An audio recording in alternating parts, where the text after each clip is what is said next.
UP के मुजफ्फरनगर से यह दिल दहलाने वाला वीडियो सामने आया है। नेशनल हाईवे 58 पर दर्दनाक हादसा हो गया। एक तेज रफ्तार कार डिवाइडर पर चढ़ गई। डिवाइडर से टकराने के बाद कार हवा में उछल गई और काफी दूर तक घिसटती हुई गई। हादसे के वक्त कार में 4 लोग सवार थे। 2 लोगों की इलाज के दौरान मौत हो गई, जबकि 2 लोग गंभीर रूप से घायल हैं। जैसे ही सड़क पर हादसा हुआ, मौके पर लोगों की भारी भीड़ जमा हो गई। पुलिस भी मौके पर पहुंची, जिसके बाद लोगों की मदद से कार में सवार सभी लोगों को बाहर निकालकर अस्पताल ले जाया गया। सभी कार सवार हरियाणा के बताए जा रहे हैं, जो शाम के समय हरिद्वार के लिए निकले थे। जब कार पुरकाजी बाईपास पहुंची तो कार की तेज रफ्तार होने की वजह से संतुलन बिगड़ गया। हादसा एक होटल पर लगे सीसीटीवी में कैद हो गया। गुजरात के वडोदरा में सोमवार को उस वक्त हड़कंप मच गया जब पुलिस स्टेशन लाए जा रहे एक ट्रक पर ड्राइवर ने कंट्रोल खो दिया। तस्वीरों में देखा जा सकता है कि किस तरह ट्रक को रोकने की कोशिश की जा रही है, लेकिन ट्रक काबू में नहीं आ रहा। एक पुलिसकर्मी ट्रक पर चढ़कर ड्राइवर से ट्रक रोकने को भी कह रहा है, लेकिन ट्रक चलता ही जा रहा है। इसके बाद कई लोगों ने ट्रक के पहिए के आगे पत्थर फेंककर उसे रोका। दिल्ली एनसीआर में बदमाशों का आतंक लगातार बढ़ता जा रहा है। गाजियाबाद के वैशाली में एक महिला से दिन दहाड़े लूट की वारदात हो गई। महिला बाजार से शॉपिंग करके लौट रही थी, तभी बाइक सवार 2 बदमाश उसके करीब आए और गले से चेन छीनकर फरार हो गए। महिला को कुछ देर तक तो समझ ही नहीं आया कि क्या हुआ, लेकिन जब उसे पता चला कि उसकी चेन छीन ली गई है तो वो बदमाशों के पीछे भागने लगी, लेकिन इसका कोई फायदा नहीं हुआ। पूरी वारदात सीसीटीवी में रिकॉर्ड हो गई। बदमाशों ने इलाके की रेकी करते हुए बड़े आराम से वारदात को अंजाम दिया। महिला ने 2 तोले की चेन पहनी हुई थी। तो आपको पता ही नहीं पड़ा कि चैन खींच ली? नहीं, वो मैं अपना नीचे देख रही थी थोड़ा अपने फ़ोन में कुछ, तब तक पीछे से आ गए उन्होंने, एकदम से किया, मतलब सडनली मुझे पता ही नहीं चला। महिला ने चेन लूट की शिकायत पुलिस को कर दी है। पुलिस ने दावा किया है कि सीसीटीवी फुटेज के आधार पर जल्दी बदमाशों को गिरफ्तार कर लिया जाएगा। मेरठ में दबंगों का कहर देखने को मिला है। एक युवक की बेरहमी से पिटाई की गई। 5 से 6 बदमाश एक युवक पर टूट पड़े और लाठी डंडों से ताबड़तोड़ हमला किया। सीसीटीवी में पूरी वारदात रिकॉर्ड हो गई। एक दुकान के बाहर 2 युवक खड़े रहते हैं। दोनों आपस में बात कर रहे थे, तभी उन दोनों को शोर सुनाई पड़ता है। एक युवक के पीछे कुछ लड़के दौड़ रहे थे। दुकान के बाहर युवक को पकड़ लिया जाता है और फिर उसकी बेरहमी से पिटाई की जाती है। कोई डंडे से मारता है तो कोई घूंसे और थप्पड़ से। काफी देर तक दबंगों ने हंगामा किया। बदमाशों ने युवक को इतना पीटा कि उसे गंभीर हालत में अस्पताल में भर्ती करवाना पड़ गया। इसकी सूचना कल रात में प्राप्त हुई है थाना नौचंदी को। इसमें मुकदमा कायम कर लिया गया है और जांच करके इसमें दोषियों के खिलाफ सख्त कार्रवाई की जाएगी। फिलहाल इस बात का पता नहीं लग पाया है कि किस बात के लिए युवक को बुरी तरह पीटा गया। पुलिस मामले की जांच में जुट गई है। फरीदाबाद में पुलिसकर्मी की पिटाई का वीडियो वायरल हुआ है। पीड़ित पुलिस वाले की माने तो उसका बेटा ओल्ड फरीदाबाद की मार्केट में कुछ सामान लेने के लिए गया था, जहां उसके सामान खरीदने के दौरान दुकानदारों से कहासुनी हो गई। पुलिस वाले को पता चला तो वो मौके पर पहुंचा। बेटे के झगड़े का बीच बचाव करने के लिए गया था, लेकिन दुकानदारों ने उसको भी नहीं बख्शा, जमकर पिटाई कर दी। वहीं दुकानदारों का आरोप है कि पुलिस वाले के बेटे ने उन्हें धमकाया और पुलिस की धौंस दिखाई। कुछ देर बाद वो 3 युवकों के साथ आया और उसने मारपीट की। गले में रखे पैसे भी निकाल लिए। इसके बाद भीड़ ने उन्हें घेर लिया। बिहार के भागलपुर में एक के बाद एक कई ट्रकों को आके हवाले कर दिया गया। जगदीशपुर इलाके में ट्रक ने बाइक सवार को टक्कर मार दी थी, जिसके बाद बाइक सवार की मौके पर मौत हो गई। युवक की मौत के बाद वहां पर भारी संख्या में लोग जमा हो गए। घटना से लोगों का गुस्सा भड़क गया। उन्होंने सड़क पर 10 से ज्यादा ट्रकों में आग लगा दी और जमकर तोड़फोड़ की गई। घटना की सूचना पुलिस को दी गई, जिसके बाद पुलिस टीम मौके पर पहुंची। पुलिस लोगों की मान मनोबल करती रही, लेकिन गुस्सा शांत नहीं हुआ। लोग ज्यादा आक्रोशित हो गए। इसके बाद पुलिस को भी लोगों के गुस्से का शिकार होना पड़ा। पुलिस पर पथराव किया गया और दौड़ाया गया। सड़क हादसे के बाद जगदीशपुर में तनाव का माहौल बना हुआ है।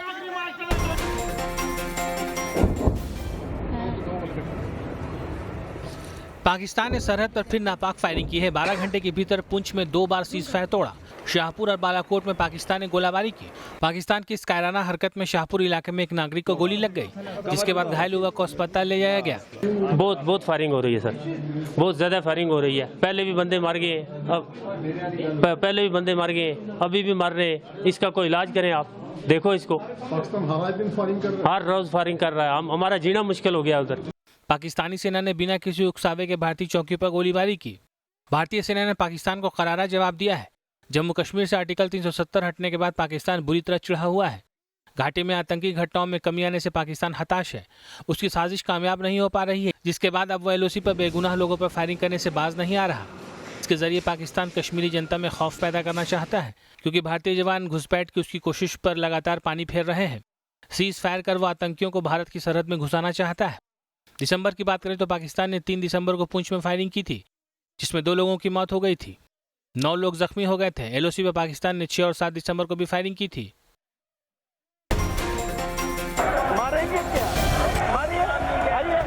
भारी हंगामे और देर रात तक चली चर्चा के बाद नागरिकता संशोधन बिल लोकसभा से पास हो गया। मत विभाजन के दौरान बिल के पक्ष में 311 वोट पड़े तो वहीं विपक्ष में 80 वोट पड़े। हाँ 311, 311, 311, ना 80, निर्णय हाँ वालों के पक्ष हुआ, प्रस्ताव सभा द्वारा स्वीकृत हुआ, विधेयक पारित हुआ।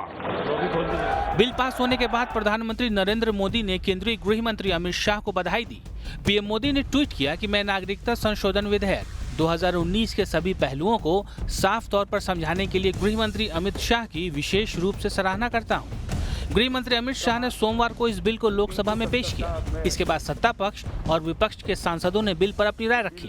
चर्चा का जवाब देते हुए अमित शाह ने कहा कि नेहरू लियाकत समझौते में भारत और पाकिस्तान ने अपने अल्पसंख्यकों का ध्यान रखने का करार किया था, लेकिन पाकिस्तान ने इस करार का पूरा पालन नहीं किया। कोई एक धर्म के लिए नहीं हुआ, एक क्लास के लिए हुआ है, माइनॉरिटी के लिए हुआ है।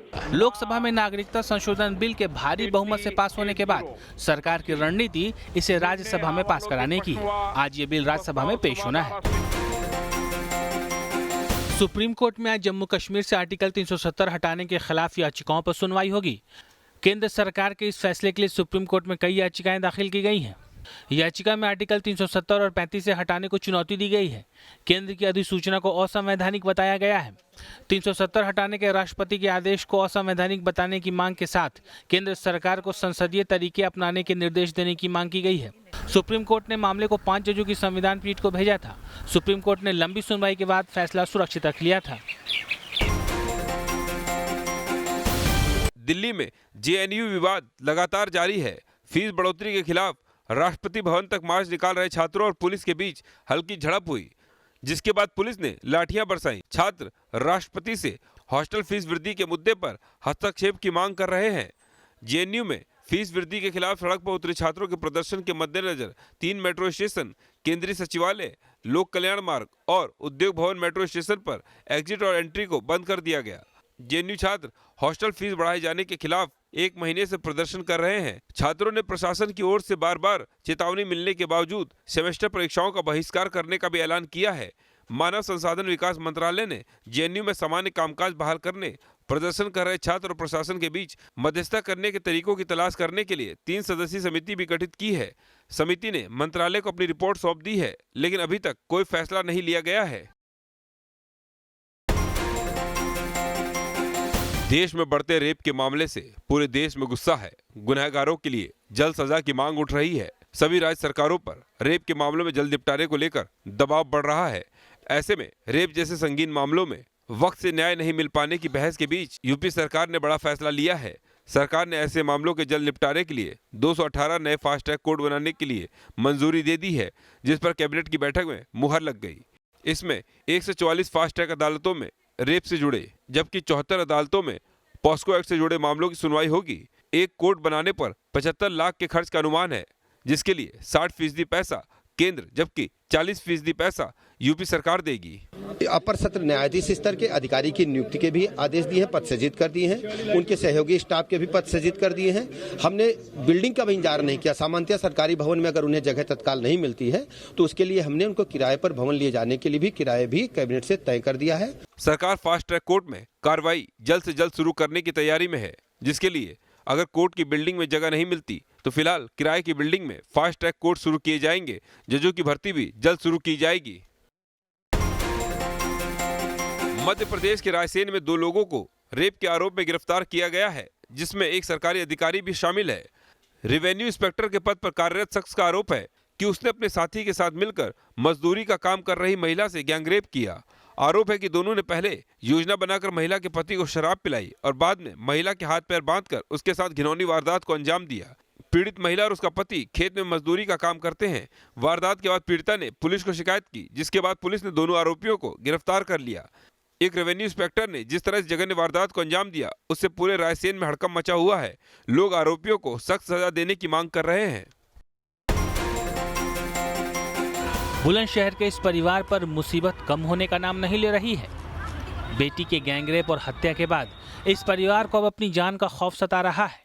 पीड़ित परिवार का आरोप है उन्हें आरोपियों की तरफ से धमकियां भी मिल रही हैं। हमें धमकी वगैरह मिल रही थी। कौन आपको धमकी दे रहा है? मुलजिम पक्ष के लोग, जैसे जुल्फिकार, दिलसाद है। बुलंदशहर की ये वारदात 1 जनवरी 2018 की है। वारदात को 2 साल होने को है, लेकिन परिवार अब भी इंसाफ के लिए भटक रहा है, जबकि जिले के पुलिस कप्तान कुछ और ही दावे कर रहे हैं। देखिए, धमकी जो है की पुष्टि जो है जांच से अब तक नहीं हो पाई है। अभियुक्त सभी जेल में हैं। बुलंदशहर पुलिस के अपने दावे हैं, लेकिन हकीकत यही है कि पीड़ित परिवार शहर से पलायन कर गया है। Team news nation. दिल्ली के फिल्मिस्तान में हुए अग्निकांड को लेकर राजनीति तेज है। बीजेपी और आम आदमी पार्टी आमने सामने आ गए हैं। दिल्ली बीजेपी के अध्यक्ष मनोज तिवारी ने आरोप लगाया है कि जिस बिल्डिंग में 43 लोग आग की भेंट चढ़े, उसका मालिक आपका कार्यकर्ता है और रेहान की पहचान आम आदमी पार्टी के कार्यकर्ता के रूप में हुई है। उस क्षेत्र की काउंसलर भी आम आदमी पार्टी की है। बीजेपी पर पलटवार करने में आम आदमी पार्टी ने भी देर नहीं की। पार्टी के सांसद संजय सिंह ने अग्निकांड को लेकर बीजेपी पर ही सवाल उठा दिए। अगर एक अवैध बिल्डिंग का निर्माण हुआ 5 मंजिला इमारत का, तो उसके लिए सीधे तौर पर भाजपा शासित एमसीडी जिम्मेदार है। अगर उस घर में अवैध फैक्ट्री चल रही थी, तो उसके लिए सीधे तौर पे भाजपा शासित एमसीडी जिम्मेदार है। दिल्ली अग्निकांड पर मानवाधिकार आयोग ने एक्शन लेते हुए दिल्ली सरकार, एमसीडी और पुलिस कमिश्नर को नोटिस भेजकर 6 हफ्ते के भीतर रिपोर्ट मांगी है। आयोग ने यह भी पूछा है कि दोषी अधिकारियों के खिलाफ अब तक क्या कार्रवाई हुई है। ये है मध्य प्रदेश के दमोह जिला अस्पताल में पोस्टेड इंजीनियर अभिषेक चतुर्वेदी, जो बेहद गुस्से में हैं। उनका गुस्सा उन ठेकेदारों पर है जो अपना काम कराने के लिए दबाव डालते हैं, फाइल पास कराने के लिए धमकियां देते हैं। दबाव और धमकी से तंग आकर अभिषेक अब ठेकेदारों से 2-2 हाथ करने के मूड में है, जो तहसील परिसर में डट गए। ठेकेदार अपने हिसाब से काम करना चाह रहा, अब उसको इससे कोई मतलब नहीं कि बिल्डिंग क्या रहेगी क्या नहीं रहेगी, दिखाना भी है कि नहीं दिखाना। आप जिस दिन छुट्टी पे जाओ उसी दिन उनको सारा काम उनका हो जाना। अभिषेक जिला अस्पताल में संविदा पर इंजीनियर के तौर पर काम कर रहे हैं। उनके मुताबिक काम के दौरान उन्हें तंग किया जाता है। अभिषेक ने इससे पहले ठेकेदारों के नाम खुला पत्र भी लिखा था। ये मामला आगे चलकर क्या रुख लेगा, इस बारे में अभी कुछ कहा नहीं जा सकता, लेकिन इस इंजीनियर के आरोपों में थोड़ी भी सच्चाई है तो ये मामला गंभीर है। छत्तीसगढ़ के बीजापुर में पुलिस ने बड़ी कार्रवाई करते हुए तेंदुए और चीते की खाल की तस्करी करने वाले 9 अपराधियों को गिरफ्तार किया है। आरोपियों के पास से कई खालें भी बरामद की गई हैं। आरोपियों में 2 पुलिस आरक्षक भी बताए जा रहे हैं। वन विभाग को 29 नवंबर को सूचना मिली थी कि बाघ की खाल का सौदा बीजापुर में किया जा रहा है। टीम ने बीजापुर में एक आरोपी से फोन से संपर्क किया और सौदा करने का प्रयास किया।